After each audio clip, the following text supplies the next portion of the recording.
সহিহ বুখারীর বর্ণনা, লাম্মা খালাকাল্লাহু আদম ওয়া কানা তুলুহু 60 যিরাআন, রব্বুল আলামিন সাইয়েদনা আদম আলাইহিস সালামকে যখন তৈরি করলেন 60 হাত লম্বা করে বানালেন। আবার আমরাও যারা জান্নাতের ভেতরে ঢুকবো আমাদেরকেও সেদিন 60 হাত লম্বা করে বানিয়ে দিবেন কে?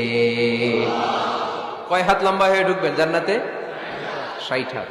সাইয়েদনা আদম আলাইহিস সালামকে যখন আল্লাহ তাআলা বানালেন, বানিয়ে আল্লাহ তাআলা প্রথম যে আদেশটা করলেন সেটা হচ্ছে সাল্লিম, আদম সালাম দাও। কি দাও? সাল্লিম আলা উলাইকান নাফার, এই ফেরেশতাদের এই দলটাকে সালাম দাও। কারণ ইবলিস অহংকারের কারণে সে হয়েছে জাহান্নামী। আল্লাহ চেয়েছেন আমার আদম যেন অহংকারী না হয়, এজন্য আগে আগে সালাম দেওয়া শিখাই দিলেন। চিল্লায় পড়েন আল্লাহু আকবার।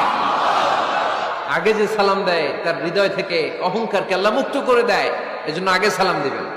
মুরব্বীরা বসে থাকবেন না যে বাচ্চাটা আমার আগে দিবে।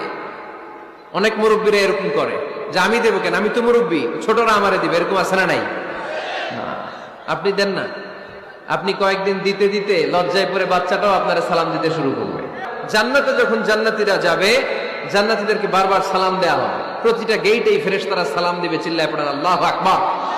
ফেরেশতারা বলবে সালামুন আলাইকুম তিবতুম ফাদখুলুহা খালিদিন। ও জান্নাতীরা আসেন, বসেন, আল্লাহর পক্ষ থেকে আপনাদের জন্য সালাম। ওয়া তাহিয়াতুহুম ফিহা সালাম, জান্নাতের অভিবাদন পদ্ধতির নাম হচ্ছে সালাম। জান্নাতীরাও একে অপরকে সালাম দিবে। সুবহানাল্লাহ পড়েন।